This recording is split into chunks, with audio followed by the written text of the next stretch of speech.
I had a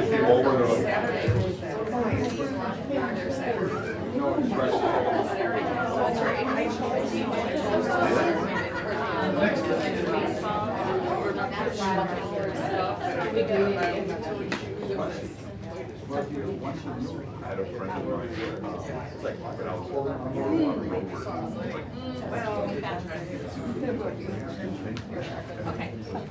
Okay, it is 6 o'clock, so I will call the meeting to order. Can we please stand for the Pledge of Allegiance? I pledge allegiance to the flag of the United States of America and to the republic for which it stands, one nation, under God, indivisible, with liberty and justice for all. Alicia, could you please do roll call? Yes. Lori Blargen. Here. Ian McDonald. Here. Matt Foucault. Lacey Oster. Here. Bruce Blargen. Sheree Link. Here. Marge Below. Here. Our district mission: together we engage, educate, and empower all learners, bridging their passions to pathways to create successful futures and positively contribute to our local and global communities. Is there a motion to approve our agenda for this evening? So moved. Is there a second? Is it? Sure. Marge? Second. Marge, second. Any discussion? All in favor? Aye. Any opposed? Motion carries. Okay, we will go forward with our public comment. Jolene, would you like to start? Sure. Time. Sure. Sheree's gonna do the 3-minute timer and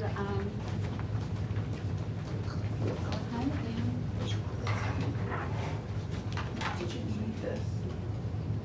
oh, that was I can from take it to get it out of the way. Yeah. Thank you. Good afternoon, board members,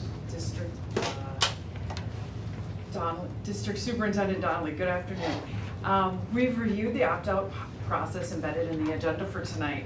We would like to share our thoughts and requests. As stated in our previous emails in more detail, we would like to request a flagging system that resembles the movie rating system for all existing and incoming books. This flagging system could be included in the online description of the book in your library catalog, as well as physically on the book in sticker form. We have offered in previous emails to assist with this screening and vetting process by partnering with the school administration and other parents. We again respectfully ask that you consider this option. We would like to request that there's a live updated public list for all incoming books, not just the one that refers to books added in the prior year.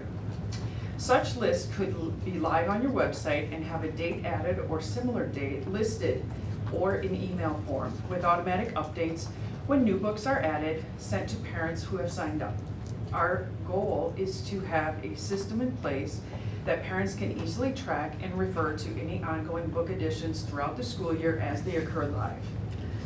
Can you please address the age 16 stipulation and how it will be addressed in this process? We look forward to how Trevor weighs in on the issue and are hopeful that this state law does not derail this option. We would also like to request that when finalized, this opt-out process and form be emailed out to all district parents and included on the front page of the scoop, not just a handout that might be overlooked or discarded. We appreciate that the district is taking steps and taking responsibility for sensitive and graphic material in the school library that may not be age appropriate. Moms for Liberty is dedicated to educating and empowering parents to defend their parental rights at all levels of government. We will continue to inform and empower parents to take active roles in the education of their students and look forward to more opportunities to partner with the school to achieve this mission. Thank you. Thank you, Julie. Grant?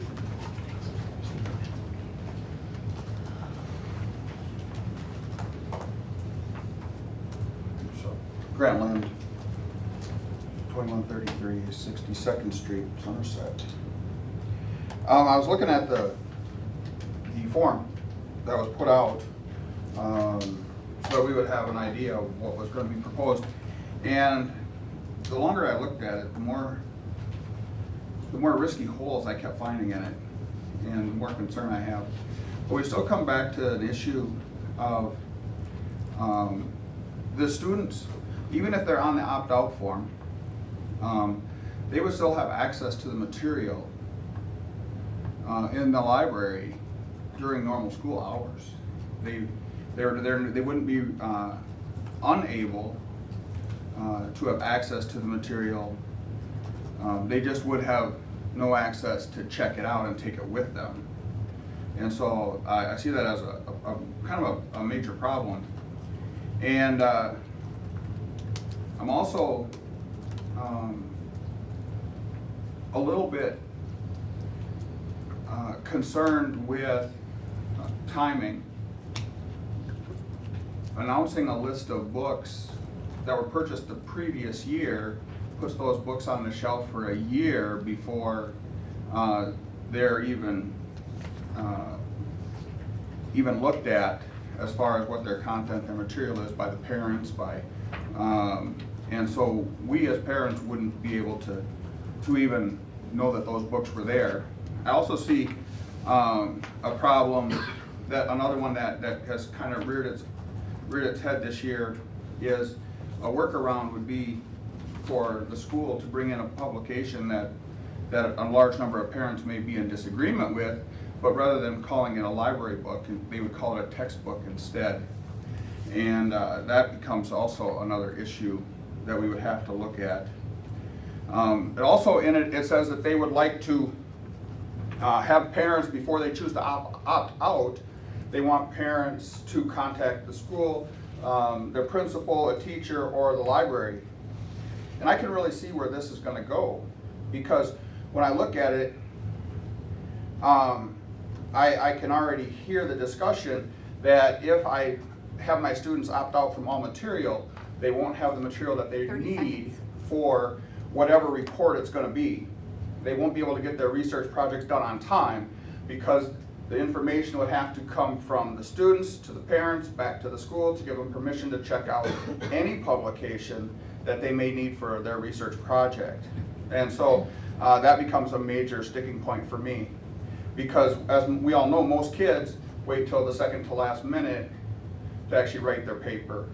And they're going to be getting their library time right before their paper's due. And so we wouldn't have a time to even give them permission.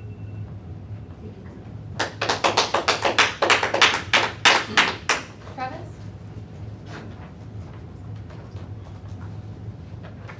Travis Shockner, 2116 54th Street.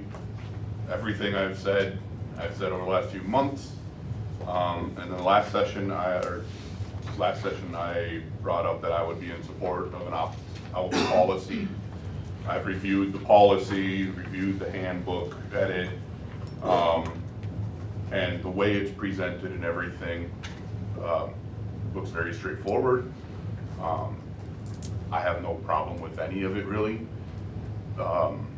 Addressing some of the issues that were brought up, there is a policy there is a process that exists that follows the rating system. That is the guidelines that the books are coming in as. There is books that are just for ages 6 and below, 8 and below, young adult. So that system already exists. Going over it again is very, very redundant and puts a lot of stress on our small library.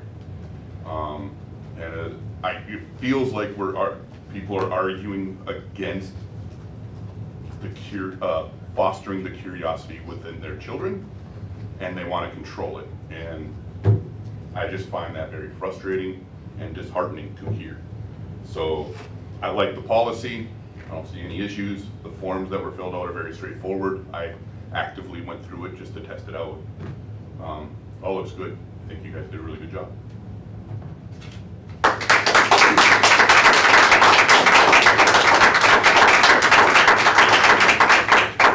Erica?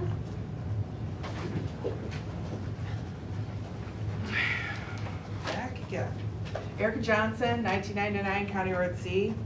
I want to thank you guys for figuring out a solution that works for everybody. I think it was really, really insightful last time that we were here for the lawyer to come in and speak about what the policies were, what the Supreme Court case, which was Board of Education Island Trees Union Free School District versus PICO. and that Justice William Brenner Jr. issued an opinion asserting that under the First Amendment, that the local school boards may not remove books from school library shelves simply because they dislike the ideas containing the books. That was actually, I cited that in my first speech here, because we always knew that this was against the First Amendment, that children didn't check their First Amendment rights at the door of schools. So we're in favor of this opt-out policy, just like the media policy, just like sharing the child's directory information. Parents have a right to choose what is best for their kids, and that's a good thing. It also allows the vast majority of people that are okay with their children having access to these books, these children having access to those books. Also, that rating system, as you said, that exists today, because what we're doing is we're putting the correct book in the correct school and how they're rated. So that already exists with this. So I don't believe that a rating system is necessary, because we have high school books in the high school. We have middle school books in the middle school and elementary school books in the elementary. So thank you for finding this compromise. That's all.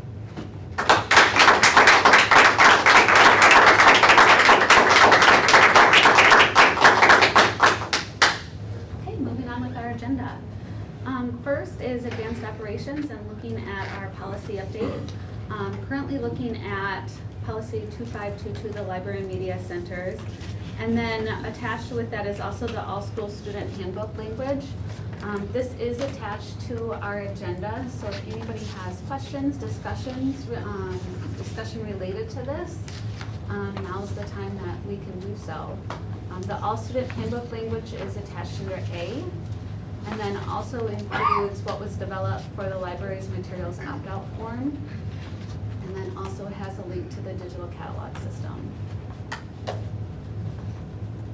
I'd like to make a motion that we approve policy 2522 library media centers as presented in the hard copy that each of us have. Is there a second to that motion? I'll second. Discussion with that motion.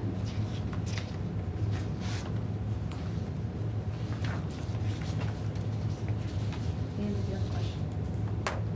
Is this different than what we're looking at? This is the same as what's linked.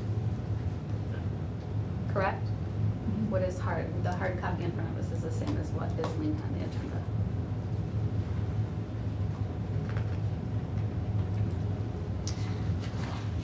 One of the questions I have is, if a parent opts out, is that list going to be held private if there is a open records request?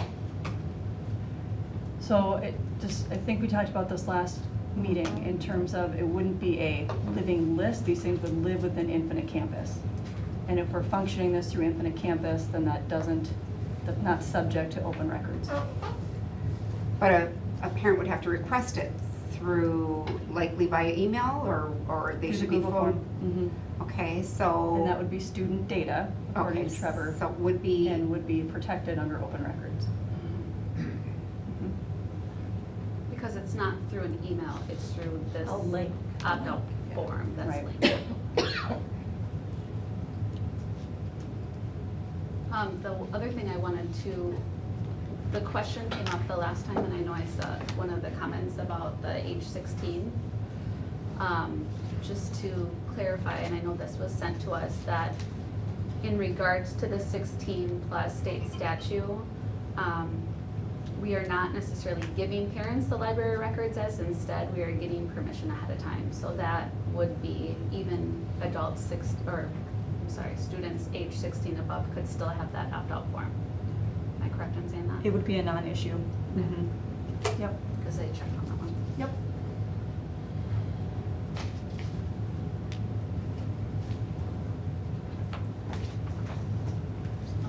Has there been any thought given to getting a group of parents and administrators and whatnot together to review for future, just as materials are coming in, or helping ease that so it's not falling back on administration completely for any questions or just have input from the parents. Obviously, we have a group of very engaged parents that, We do, which is awesome. which is wonderful. And Yep. that's why I'm saying, it would be Yep. great to be able to harness this and have voices and both sides represented and Sure. I would say most of our energy at this point has been on what you see in front of you, not necessarily the fine details of what are the entry points for what something like that potentially down the road could look like.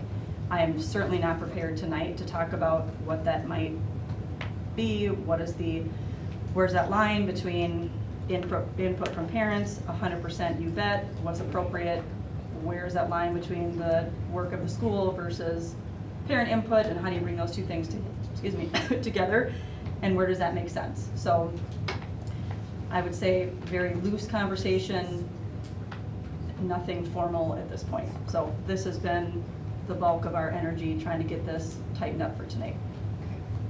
Yep. something maybe to review once school's back in session, or? Do I think there's entry points in terms of what that potentially could look like? 100%, but I don't think it's as simple as, let's create a committee. I mean, I think there's lots of things we have to consider and talk about, and what might that look like, and again, finding as many ways as possible, for sure. Parent input, parent voice. Anyone that's looked at our new strategic plan, we have a whole pillar that talks just about community input, community partnerships, community relationships. We also have to balance that with what does that look like in terms of school. So I would say, absolutely, let's talk about it, let's work together. Great, let's make that happen. I'm not prepared to talk about details tonight, but certainly on the table. Wonderful, let's talk about what that looks like. But I think I want to be really clear that there has to be also recognition of what is the role of the parent, what is the role of the school staff, where are the points to bring that together, and how can we make that work? Because I think we all have the same goal, which is awesome, but, and that has to be done in certain ways in terms of how do we collaborate, how do we communicate. You know, there have been some breakdowns with that over the last couple of months, so how do we bring that back together to be able to do really good things for our kids in our district, which is what everyone I understand is trying to do. So, long answer to your question. There you go. I just have a couple of quick comments or questions. So at the bottom of that opt-out form, it states, I would like to restrict my student from the following, and it gives two options: specific library materials to be listed on the next screen, and then access to any library materials without pre-approved parent permission. Just in hearing some of the public comment, what is that like turnaround time, or how would that system be implemented as far Yep. as, I mean, would that just automatically send an email to parent, a phone call to parent, or what? So if you what go would back that up to the turnaround top, time? it gives you a little bit more verbiage about what to expect. Okay, Um, oh, I'm sorry. Certainly the goal is as quick as possible, but as we all kind of know, we are short-staffed in some spaces, so I don't want to overcommit. So that's what we put on there. It could take up to 7 days to process in terms of going through that initial submission. Again, whether it's specific titles or that second option of wanting parent permission before anything is checked out. So, and then parents would receive an email in their Infinite Campus inbox. So is there a way to make that a little faster, that it would just ping automatically instead of No. it having, No. there has to be a person in between?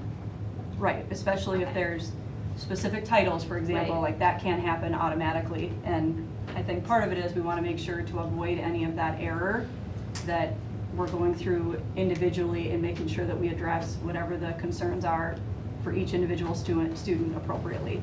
So I wish there was a way in our system that it was just kind of like that, and there's not. The system isn't designed to do that. The good thing is we have the capability of doing all these things, but it has to be human input. So,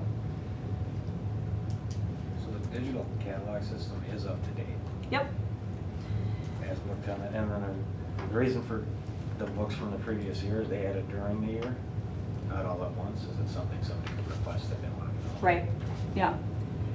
Yeah, and I think for sure, we can look at that timeline and take a look at what makes the most sense.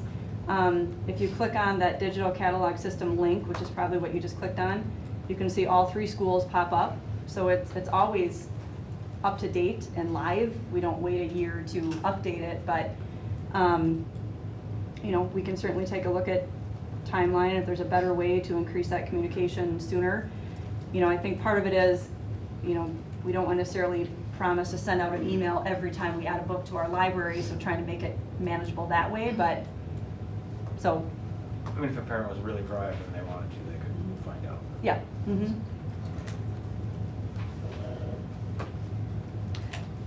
Is there a way to flag what's new, or like, or have a date of it incoming? So if a parent is checking it monthly, they would be able to see just what's come in the last month, or? I don't know, Brandon, are you, I don't want to put you on the spot, but are you able to? Every book has a, added to the library date.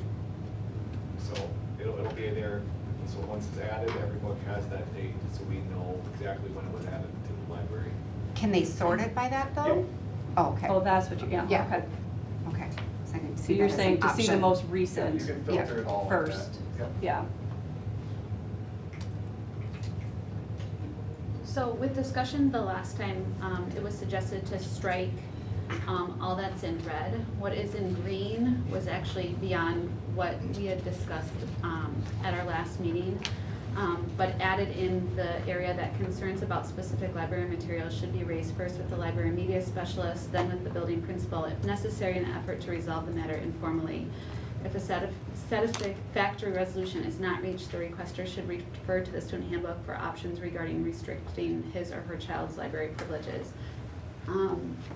I guess just thinking about the list that now that we have going forward, how to handle that list of materials that were requested that we did look at. Can we still, I mean, I don't want, we're not going through the whole reconsideration, but Yeah. will those still be reviewed in some form? Well, I think there's a couple pieces, right? So, you know, going back to the options, parents certainly would have the option to put those specific titles, you know, entering into the form of, I don't want my child to check these out, but I think, are you asking like internally, Yes. what else are we potentially doing with those books, right? So, we kind of put some of it on hold, waiting to see what was gonna happen here. I think, you know, the next step would be certainly looking through, you know, the rest of that list that we haven't formally gotten to yet, and just ensuring that those books are in the right place and space. You know, probably not going through the entire review as we initially believed, but certainly paying attention to the fact that there were concerns and having some discussions internally about each of those books, absolutely. I think that's a non-negotiable, because I think we want to certainly be responsive to the fact that there were some concerns about these books. So let's take a look, let's kind of look at them again one by one, and then make some decisions from there, so. Does that answer your question? Yeah. Okay. Any other questions or discussion?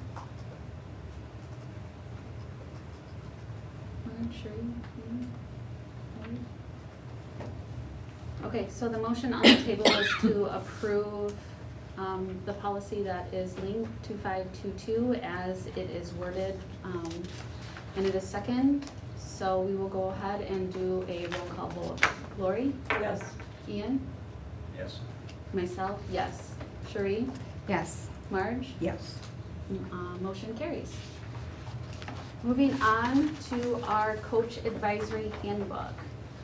Looking at the 23-24, is there a motion to recommend the school board that we approve that handbook as presented? Is there any further questions or comments regarding that? I'll make a motion that we approve the 23-24 coach advisory handbook as presented. Is there a second? One second. Any discussion? All in favor? Aye. Any opposed? Motion carries. Moving on to our handbook updates. Looking at the all-school elementary, middle, and high school, is there any further discussion or questions regarding the handbook updates? I'll make a motion to approve the handbook updates as presented. Is there a second? Second. Marge, I heard it first. Any discussion? I do have some questions. I went through the finals that were attached, and I noticed that there was an error on page 6 in the elementary handbook. It says something about that that it's on page 7, but it's on page 6, really. Oh, thank you. Is it a numbering deal? Yeah, and there was some just grammatical punctuation type errors in the Okay. wording, and I can email you Perfect. this if Thank you'd you. like. Thank you, Lauren. And it would be really a lot easier for me if your whole handbook, it just was all black, like it was a final, and there were no highlights of what was being taken got it. out, Okay. or different color print of what was being added. It would be a lot easier to find if you could use those colors next year. Okay. That'd be great, thank you. Thank you. Any further discussion? I have some on the other two. Yeah, go as ahead. well. Did anybody else have anything on the elementary? Sarah's not here, but the middle, I noticed when I looked at the high school handbook that you have for the attendance part, you have something about the high school attendance person, and then you've got an email that's just SHS attendance. And for the middle school, they put in Becky's name, and in the past, we were taking out all the names, because then when employees turn over, it affects what's in the employee handbook. And I was wondering if what Andrew did for attendance in the high school handbook would be an option at the middle school. Could you just ask Sarah I that? can, I feel like this came up the last meeting too, and maybe I'm thinking of something different, but I know she had stated that she originally did not have a name in there, Right. but then she had some feedback that people weren't sure who to contact about the Right. attendance, and But so, in the high school handbook, it says Yep. SHS. Right. Attendance, and there's a yeah. separate email. I think it was just her personal preference of putting Becky's name in, but, And then in the high school handbook, you've got all that stuff about the academic recognition, the honors. And you talk about, the courses used for calculations can be found on the Somerset High School Counseling webpage. And it was really hard to find. Would it be possible to put a link in the handbook? Yeah, we can link that up, and then trying to house all the links for families in one cohesive web is most likely. We're already working on that in general, so there's not so many clicks. Right, it was really hard to find it. So then, we had this discussion at the last meeting. Are the honors classes going to be phased So we out? looked at that, and so it would be our current juniors and seniors, but then, again, I was trying to look at policy after, and I didn't see a board policy in terms of that requirement, and so from my perspective, like something as graduation requirements, we need to, I understand how some kids would be, able to transition into that, but in terms of this recognition, space, that is something above and beyond. I see that as we learn how to do it and be more responsive to our needs, that those change, so I would recommend that they don't, because with good intent they were put in, but then as we've learned more about the system and how it should be set up, these are needed changes to accurately identify and do the things that that system is set up, so I would say no, they wouldn't be. So even though they took the honors classes, Based on what we know with Laude and honors, that they wouldn't be. they're not gonna count for the Yeah. Laude system? Correct. Okay. Any other questions? Did you want to? So a motion was made a second. All in favor? Aye. Any opposed? Motion carries. Looking at the handbook language update. Is there questions or discussions to that update with our remote work policy that is also linked? Well, I have some questions, but I think we need a motion first. So I'll make a motion to approve the handbook language update, remote work policy. Is there a second? So moved. I'll take you first there, Shirley. You guys- We're in a race. Who got that one? I got that one. Discussion with the remote work policy or question? So at the last meeting, I had asked if there could be some language prior to what is written. And I think, so my intention is that while it's important that we offer flexibility to employees, I think it's important to recognize that we are a public school and there are certain expectations that people will be available during regular school hours. So I would like a sentence at the beginning of it that states simply, given we are a public school with stakeholder expectations of regular school hours, the district expects employees to make every effort to be present for work. Part of which is in the employee handbook already. And then just continue, however, and then with the rest of the memo as it's written, when mutually beneficial to both the district and the employee, remote work will be approved under the direction of the supervisor. Remote work agreements will be established in accordance with the guidance as outlined by the district administrator. I think it's important that we have the expectation, or make it clear that the expectation is it's not a regular occurrence.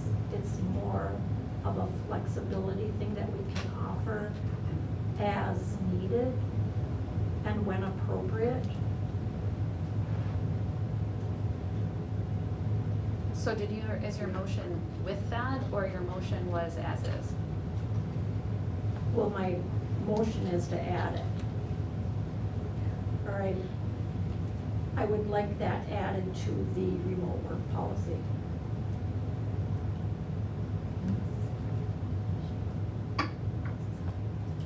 Right now, the way it's worded, we're relying on the supervisor and you Correct. to Right. Mm-hmm. implement it responsibly. I guess I'm happy with how it's currently worded.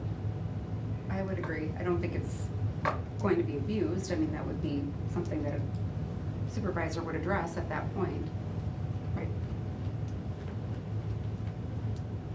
I don't think there's anything wrong with adding that, because the expectation is people are gonna be physically present if somebody comes in and wants to talk to them. But then you're saying that it's not okay if they had permission to work from home. No, it's okay if they had permission, but the expectation is that they'll be here present for work. These would all go by you, right? What's that? Any request like this would go in front of you. It would start with the supervisor, but I have made my expectations clear to all supervisors of what that looks like if someone is gonna work remotely. Mm-hmm. Mm-hmm. And that would be more in the day-to-day procedures versus in policy or the handbook, but.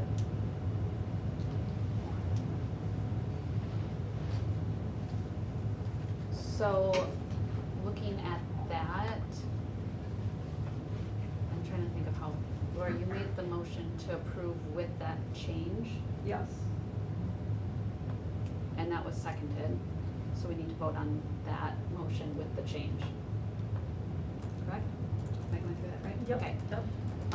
So I'll do a roll call vote. Lori? Yes. Ian? No. Myself? No. Cherie? No. Marge? Yes. Motion does not carry. Is there another motion that we would like to request what is worded here? So moved. Is there a second? I'll second. Further discussion? We'll do another roll call vote. Lori? No. Ian? Yes. Myself, yes. Cherie? Yes. Marge? No. Motion carries. Looking at the food service memo, looking at the, if we can approve the purchase memo that is linked in our agenda.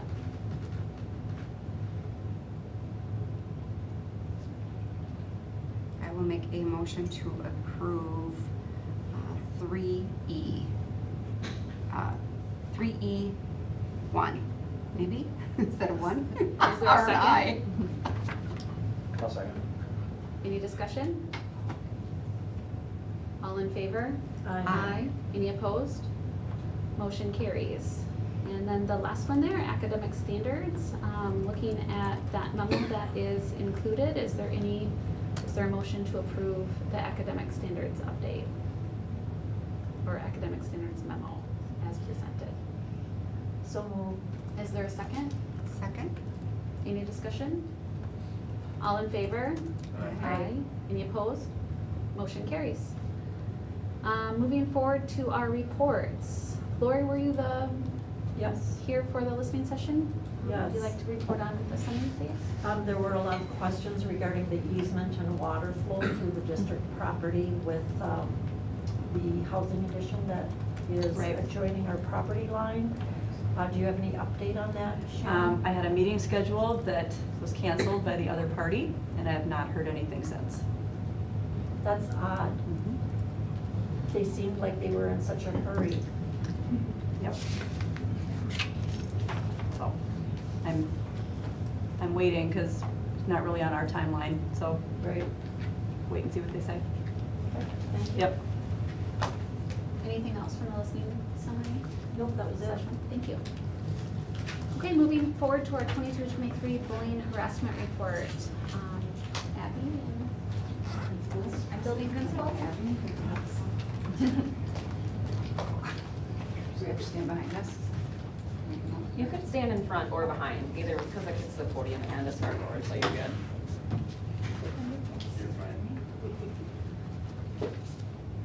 All right, every year, every district in the state of Wisconsin by law has to collect information data on bullying reports, or harassment reports for DPI. And so this is a summary of the categories that we had incidents that took place in our district. And you can see the categories, we actually went down in all of our categories, so that's a good sign that the work that's being done in the building is working and helping with these matters. So sexual harassment went down from 10 to 8, racial harassment went down from 12 to 8, and sexual orientation harassment went down from 4 to 1. Some of the incidents may fit in multiple categories, so they may be counted, but they have to be separated out for the report. And if you could just go to the last slide for me quick before we come back to what's happening in the All the way to the buildings. end? Yeah, this one right here. Okay. The other thing we have to indicate in our reports for DPI, when a situation happens, we have to indicate whether it was resolved informally within the building or if it was resolved formally. Formally is in front of the school board or in a legal situation. So we didn't have any formal, any of the reports that were made, they're all solved informally, which is great that we're able to do that in our buildings with our students. So I think I'll let Andrew Go and one Pam more forward.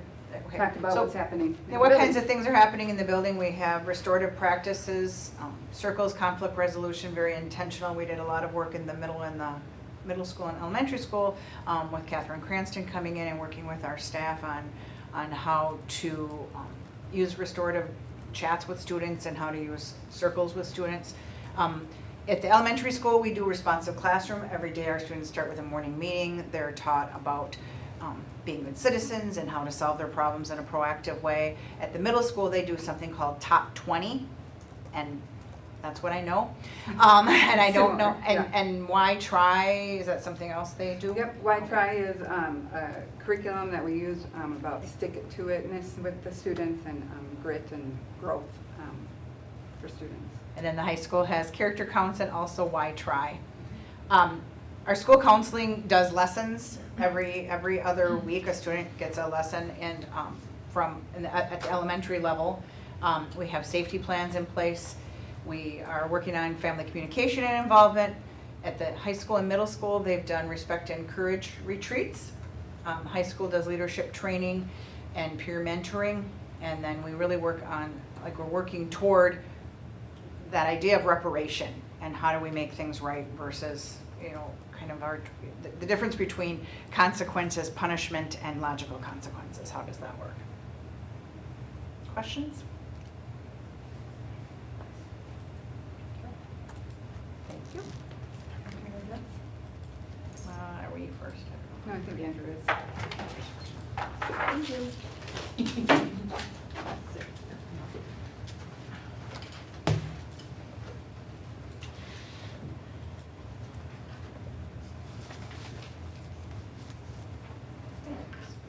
All right, so our goals this year, way back in the fall, seems like forever, is really looking at there's 3 tiers in terms of a framework that this book offers. And I've been able to be a part of this in many buildings, and they suggest that if we have these systems and indicators in place, that our students will be learning at high levels as they identify as at grade level or higher.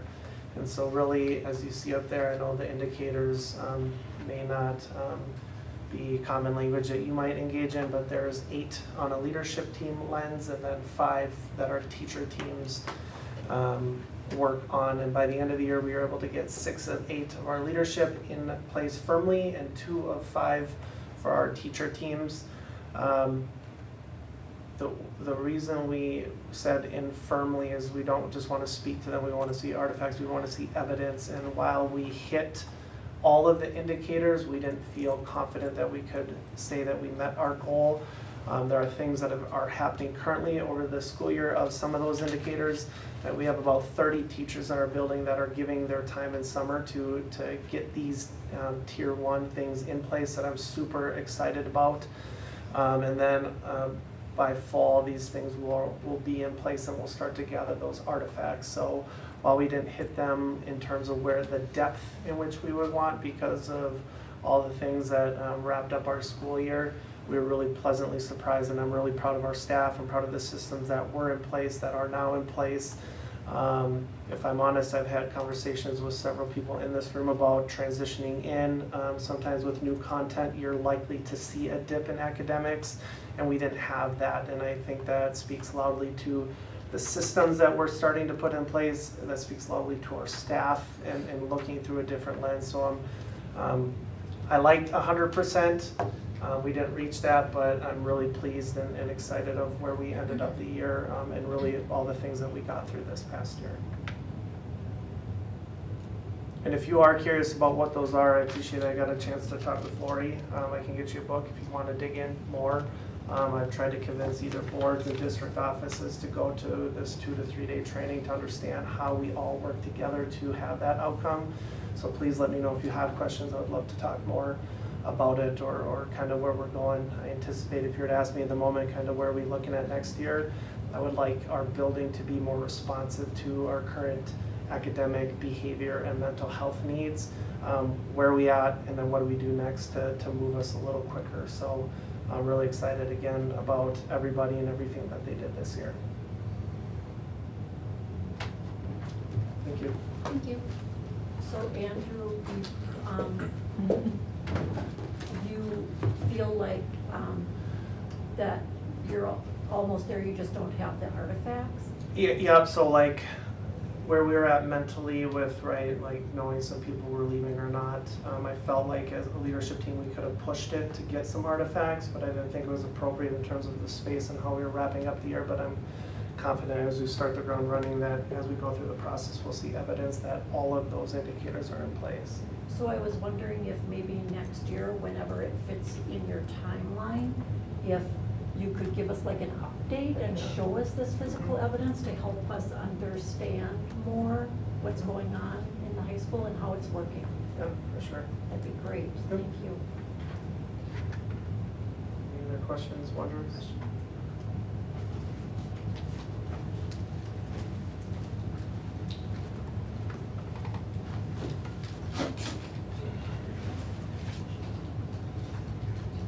Can you save that for? Good evening, and thank you so much for allowing me to present my middle school goals from last year by video instead of in person, allowing me to attend my son's baseball game tonight. Appreciate that. So as you can see on the screen, our goal from last year was to increase our ELA proficiency rate in the middle school by 5%. A year ago in our Ford exam, we were at 45.3 and wanted to raise it up to 50.3, knowing that we were in year 3 of our study sync implementation for 6th grade through 8th grade, and we were going to have a brand new resource this year, MyView, for our 5th grade students. And so I'm pretty pleased that we almost got there. We increased it by 4.2% as reported on our Ford exam scores this spring, up to from 45.3 to 49.5%. And just some notes and some pieces kind of behind how that work came to be. We and our, throughout this course of the year, had target times that were focused on reading. They were adjusted based on kid needs and making sure that we were hitting our kids that needed some extra support in that reading area. We did, like I stated already, have a new 5th grade resource, and that 5th grade resource was challenging for our students. Our teachers were adjusting to their new resource, and good news, we still saw growth with all of our students. Across the middle school, every grade level on our spring FAST assessments exceeded the benchmark that they were expected to, so we had some all building growth. We had growth in every grade level from one year to the next. So where 5th graders scored a year ago, there was growth for our 5th graders this year, and vice versa all the way up through 8th grade. Every grade level independently saw some growth from one year Ford exam to the next. So a lot of things to celebrate with that. We also got much better at looking at our data on a weekly basis. We re-implemented our data team meetings and were able to have some great conversations and bring those to our problem-solving team meetings each Thursday throughout the middle school. And all those efforts really did show our students how much we care, and we're able to get them to meet their needs, which was fantastic. Looking at our results, though, we still of course have areas for growth and ways that we can improve. We're going to do a deeper dive into that with our PLC leaders in the next coming weeks, and then of course we'll be looking at it as professional learning communities when the year kicks off this fall. So, but right now I can tell you that we already have some lit labs that we're looking at in science classes where we are doing reading and writing based on scientific work.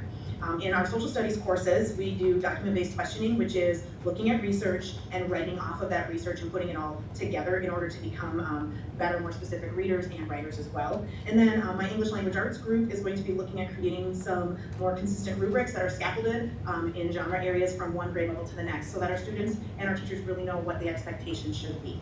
So like I said, we have a lot of growth this year, which was fantastic. We look to improve more, and we do have some initial plans, and we'll firm up some of those plans in the coming weeks and as this next year kicks off. So again, thank you so much. Feel free to reach out with any questions that you might have.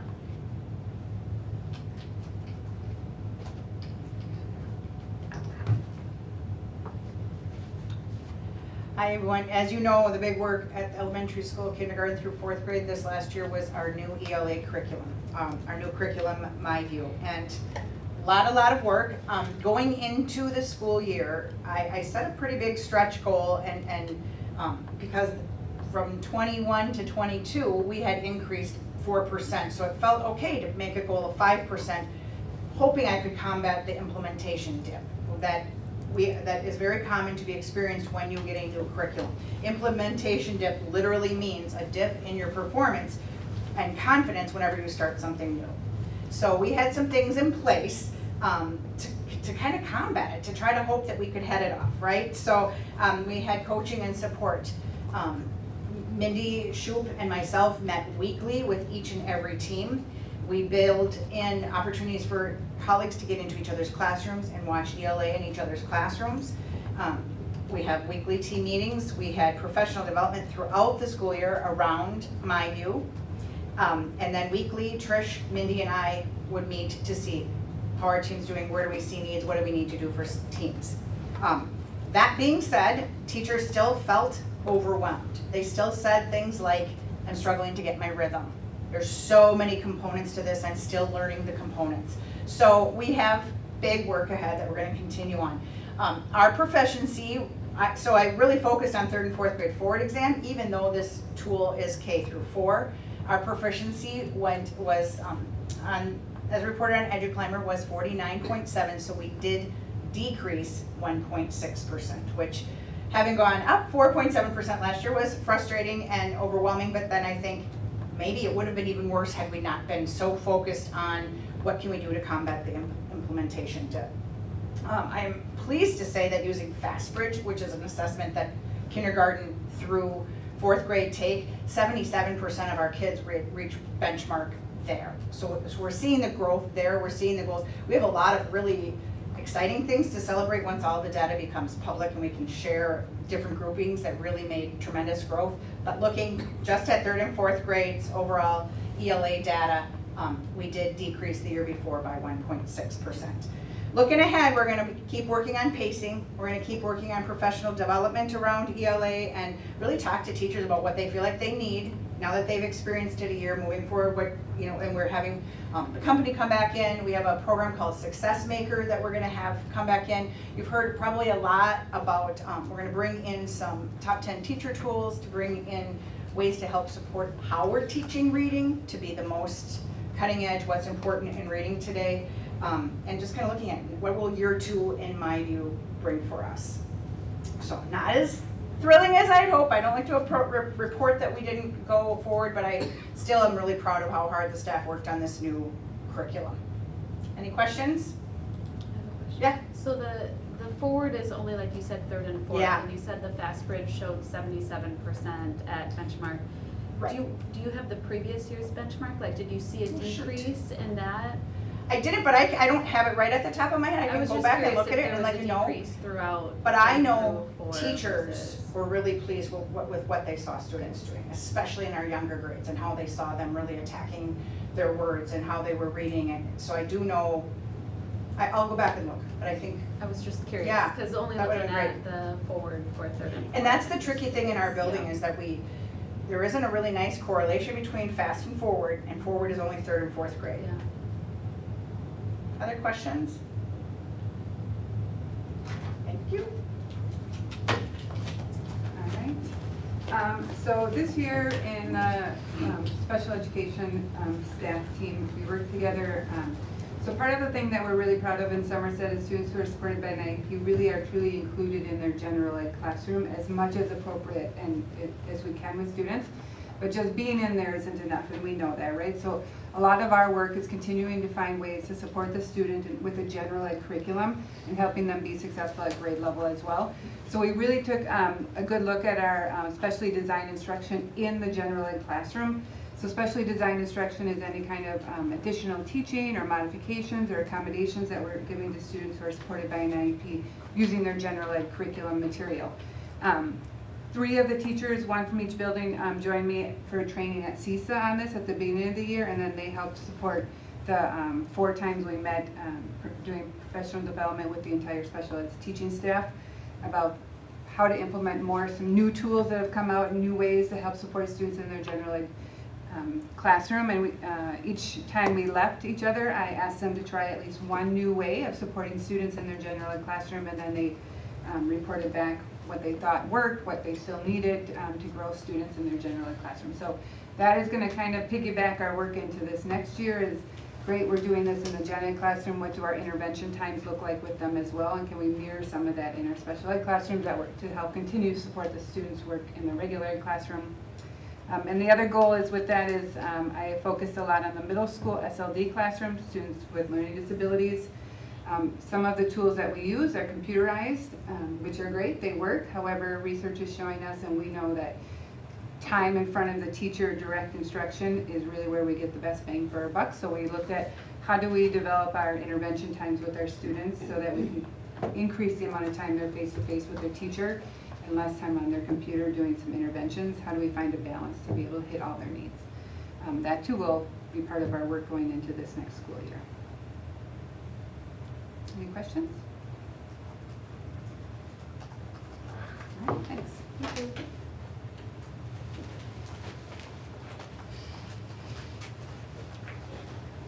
Hello. Hey, my goals look a little bit different, looking on the support side. So 2 big goals and then other areas of increased focus and collaboration. So the one big goal is really to design, support, and monitor effective implementation for our K-5 resource. K-5 a little bit tricky because most of our folks are at the elementary, but we've got that 1 grade level sitting with Sarah at the middle school. Totally different schedule, totally different structure, which makes it a little bit tricky as you're doing implementation. You already heard from Pam. A lot of that consisted of weekly meetings, really helping make sure they have the time, the energy, the professional development they need. We had 8 company-supported professional trainers on site. We did 7 of those trainings here. We pushed one of them to this fall, making sure that we can launch this year off right. We've also contacted the company to make sure that we have year 2 set. We know that 1 year of implementation is not adequate. To really make sure you have a K-5 implementation, it takes at least 3 years to make sure we feel we've built enough capacity to feel good with our materials, make sure we have our rhythm, you heard that, we hear that from the teachers, to make sure we can give each of our students what they need, when they need it, and how we can best use the materials. Lacey, being a teacher, you know the amount, Lori too, the amount of materials that come with the materials and sorting through them to make sure you're using them with fidelity at the right pace at the right time. Content was way off, our pacing was way off. We need to get through 4 big units that first year, and I think one of our grade levels only got through 2. And that is expected, and we knew that was coming. And so this second year, we are ready to roll, making sure now we know what is coming ahead of us. The other thing we identified as we went through this year was that the phonics and phonemic awareness. You hear a lot about science of reading. We're going to talk about that in just a minute. So part of that implementation was also making sure that we moved. You knew we had Journeys before. Journeys was not an adequate curriculum. We were moving out of that. It took us 15 months to do a self-study to really make sure we had our essential standards in place and make sure we were really looking at what was best for our students.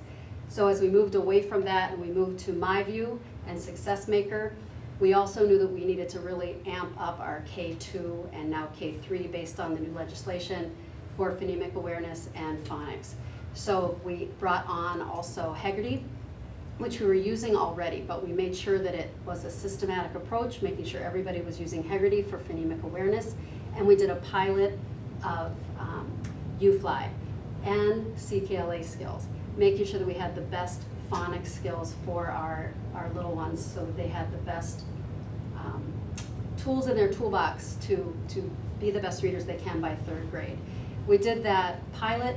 Our K and our 1 team came together and had consensus, 100% consensus that we were going to move using UFly. So a lot of our resources, a lot of our Title II and Title IV funds went to supporting that and the pilots that went with that and making sure we had plenty of take-home resources. So between Mindy, between Pam, our teachers, really making sure that got off the ground this year. That was a large portion of our work. My second part of our goal, not yet, was supporting our high school cycle and the RTI work that Andrew did this year, amazing. He really, as a whole building, and we've been doing this for a while, our PLC collaborative work, but he really did some concentrated work having the entire building taking apart their standards, finding those essential standards, pulling them apart, making sure they knew by standard, by student, pulling apart those learning targets, making sure they had the essential standards identified and where they were going to be paced across in unit plans. That work, we really used a lot of our Title IV funds to make sure he had the resources he needed, he had the people in place, he could adequately do the work he had to do with the funds he needed to do them with. I met weekly with Andrew as well to make sure he had the information he needed coming from the Minnesota side of life. We know that schools, public schools are state-run, so to support Andrew and his work and make sure he had all that he needed and the funds he needed to do them, using our Title IV funds, we supported his work that way. So much of my work there with my second goal was to support Andrew and making sure he could do the great work that he accomplished. And when he does bring that evidence back to show you, you are going to be amazed at the work that he did in that building. 100% all teams on board moving forward. It is really quite exceptional. Other areas of increased focus are 9-12 science resources. We landed on MHH, Science Dimensions, that will be implemented this fall.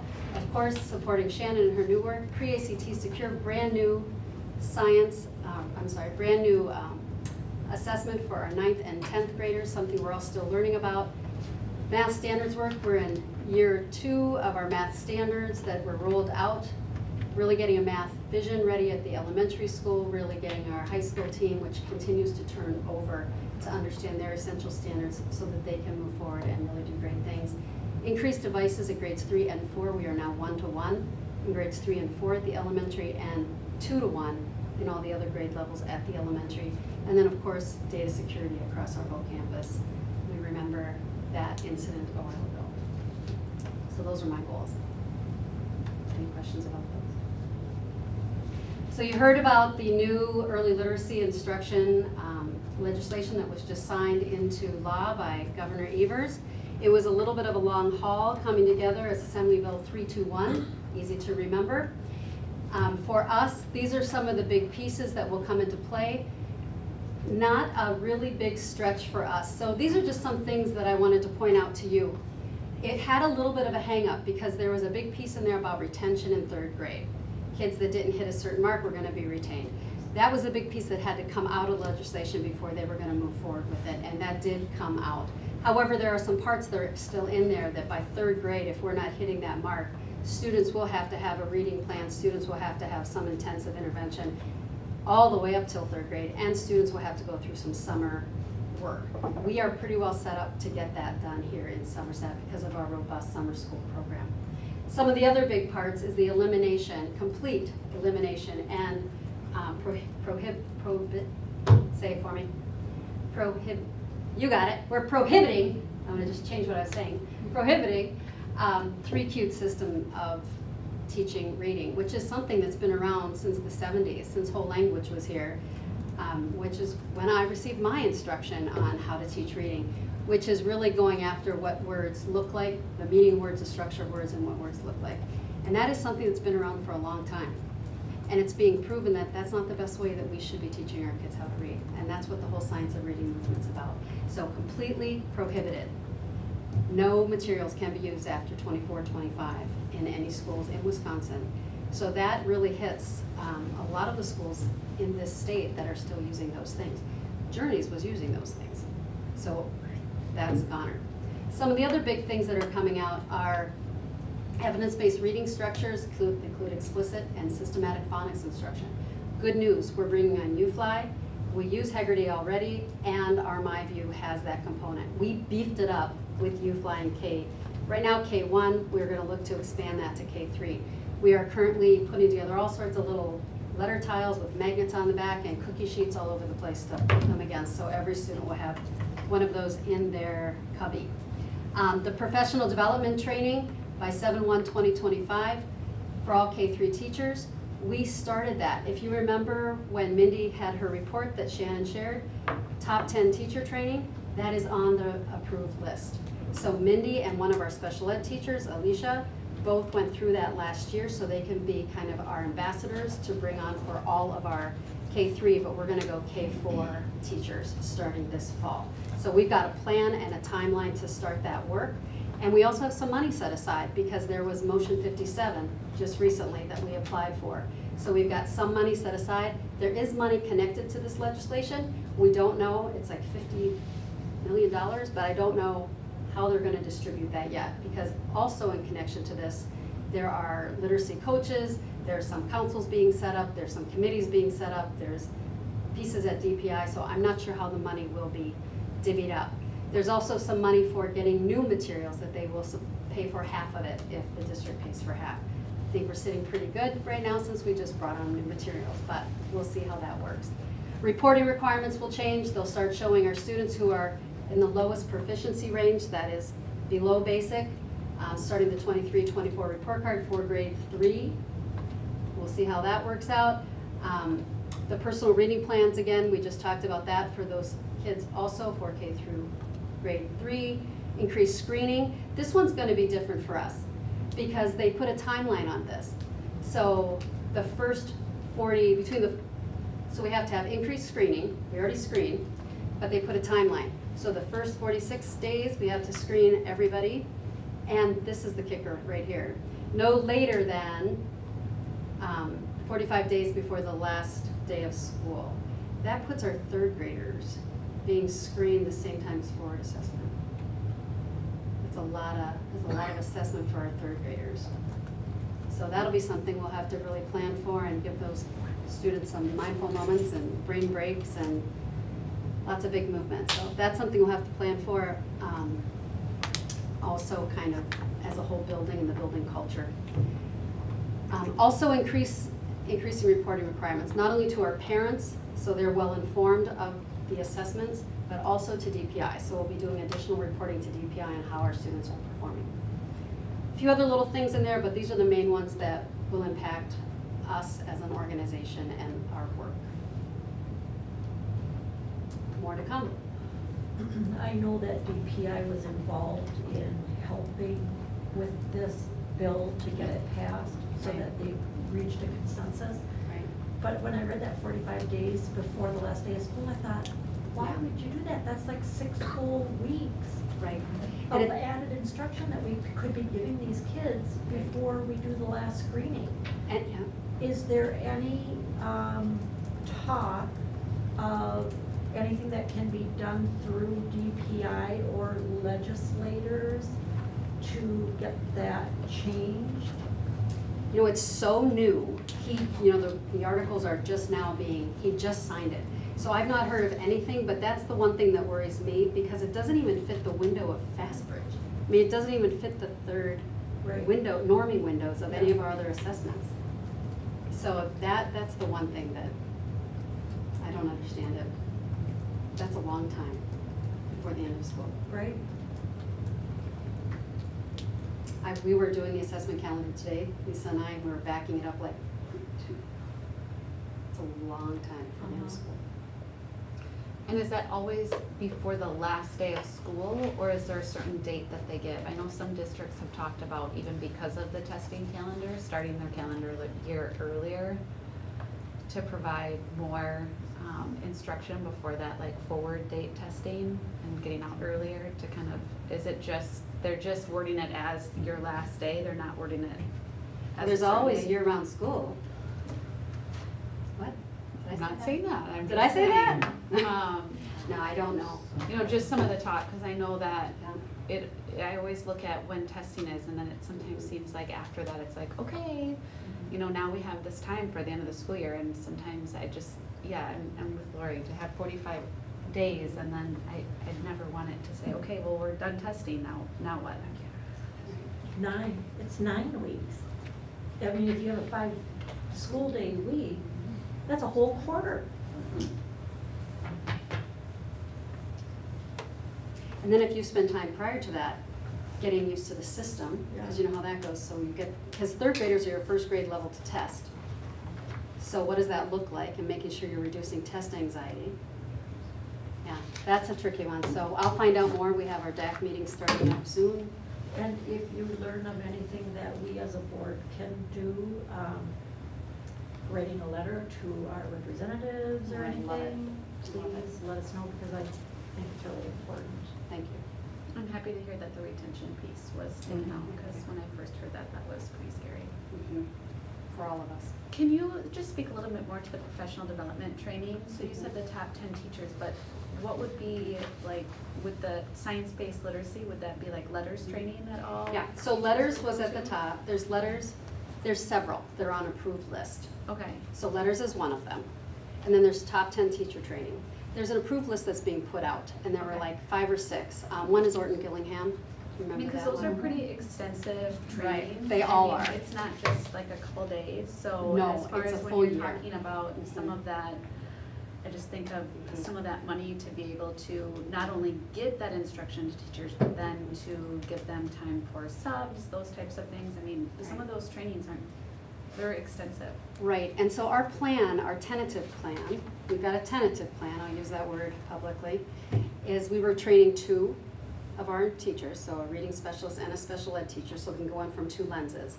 Top 10 teacher training has 10 basically lessons, and there's an introduction, there's a video, there's many articles to read. So they went through first to kind of look at what is imperative, what is extra, and we're planning on doing it over a 2-year span.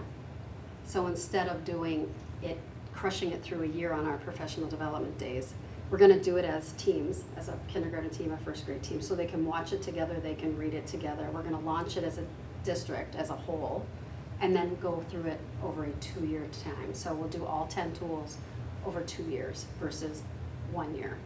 And we actually, it says by 24, 25. So I'm pretty excited about our plan. It kind of fits in the timeline. I hope they'll have additional monies, because right now we're using our money that I got from Motion 57 to give 1 license per team. in order to work us through it, give an additional license because it's good for 1 year, and then it runs out because it's online. We already have everything ready to go. We've got a timeline worked out. We'll see what comes with the legislation to give us additional resources. Can I ask why you chose my top teacher, the Top 10? teachers, or top 10 instead of It's other relevant. science of reading? Oh, it is science of reading. Yeah, just compared to the other, I was just curious. Well, letters what is that- like a college course. Mhm. It's a college course on dyslexia. Top 10 Teacher Tools goes through what you can apply in your classroom tomorrow, and then gets into dyslexia as you get to like the 7th tool. Mhm. So it goes through, you know, spelling, it goes through writing, it goes through all the pieces, and then you get to apply it. So it's very hands-on. And in the area, most of us have chosen Top 10 Teacher Tools, so we can work with the schools around us, minus a couple of schools that did letters. Okay. And so it seems like we can get some capacity building in the area as we work together with the other schools. Okay.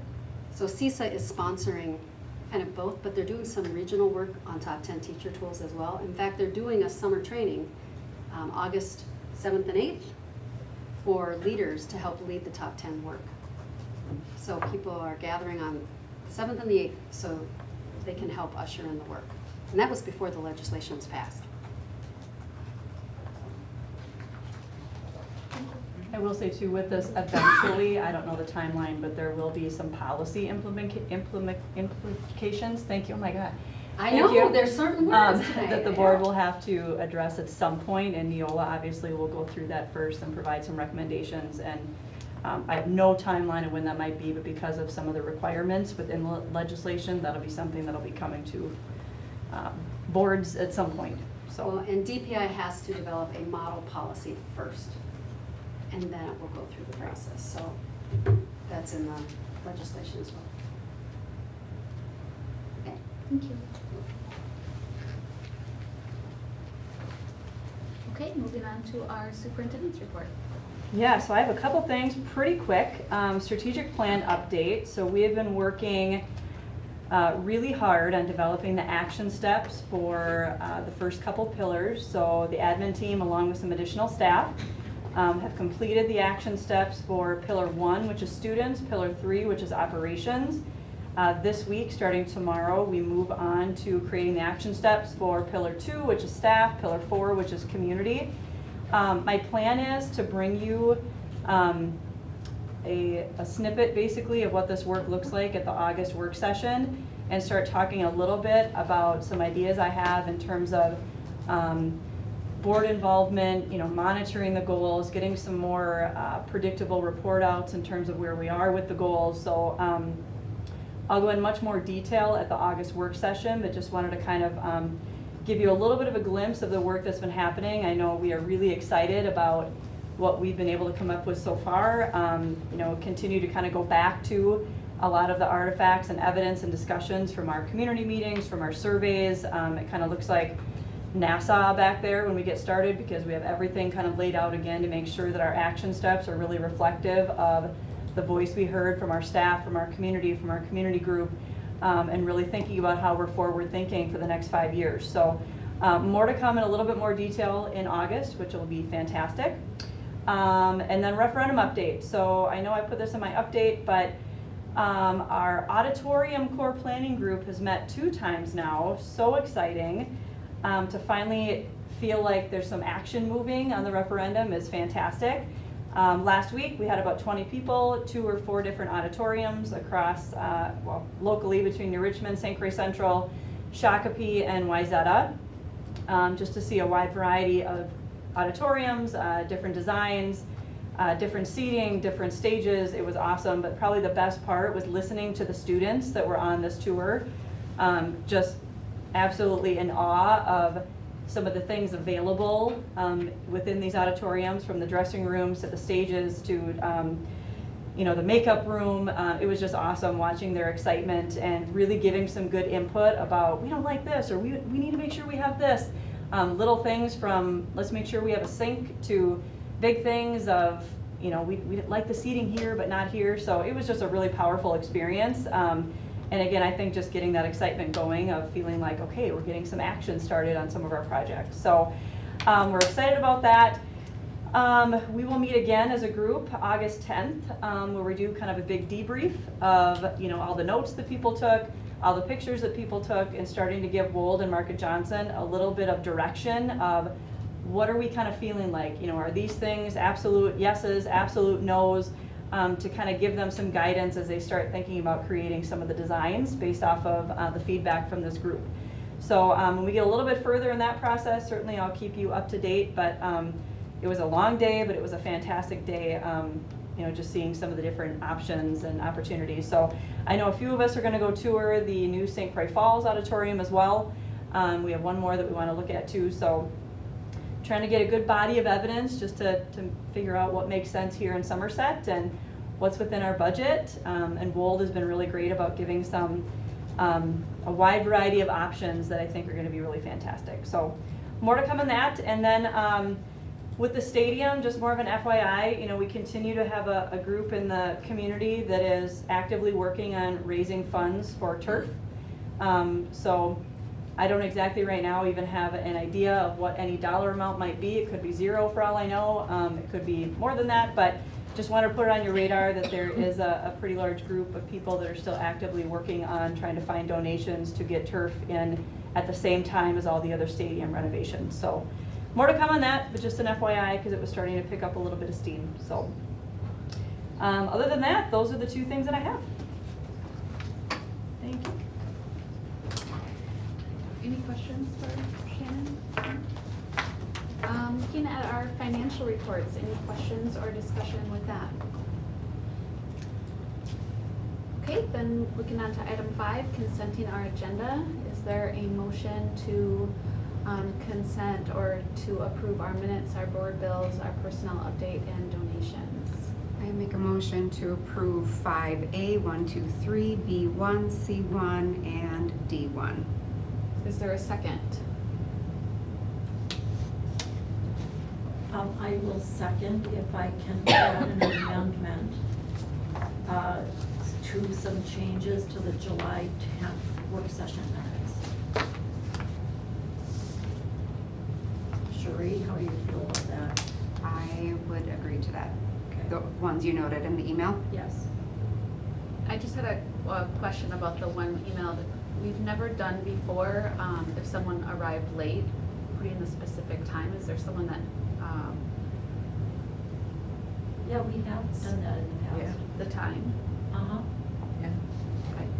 I've never been aware of that. So I was just gonna suggest that instead of putting a time for someone to keep track of, just put arrived after roll call. Oh, Because I don't know who's. yeah. I see what you mean, if we didn't have a time. Instead but, of just saying present roll call, because Alicia does that, and instead of putting a time, just put present after roll call. Yeah. You know, we have the times for this one, so, you know, if we could include them, because in the future, depending on the agenda, you know, there might have been actions or something that were missed. So that was why, and in the past, we have had times.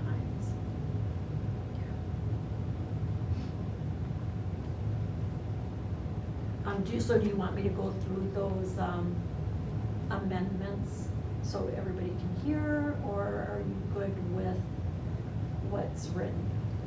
Was everybody able to see the amendments? It was just adding a couple more details to those that were in blue.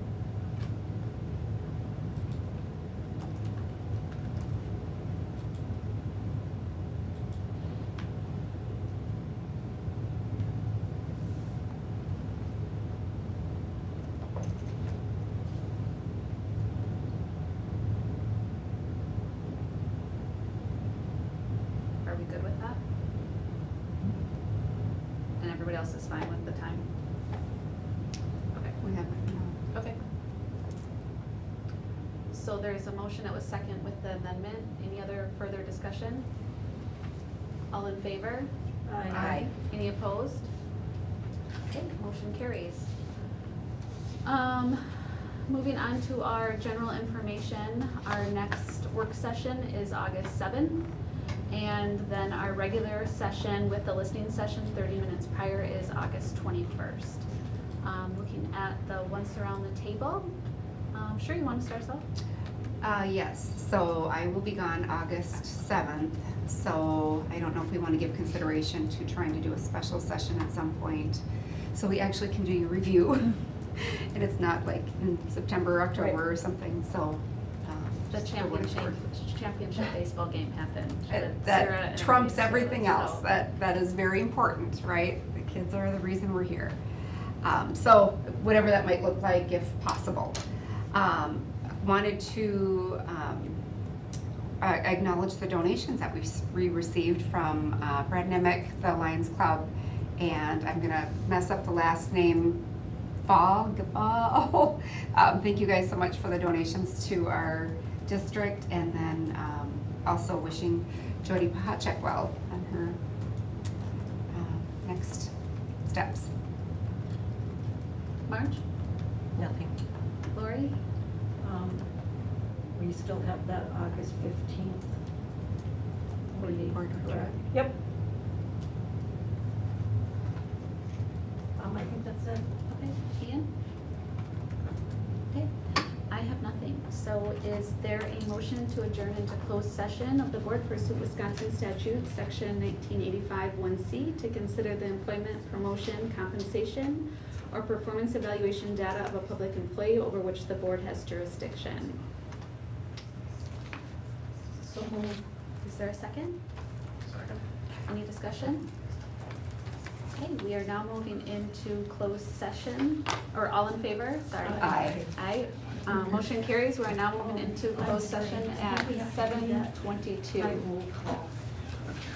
That motion. Is, okay, so all in favor, Lori? Yes.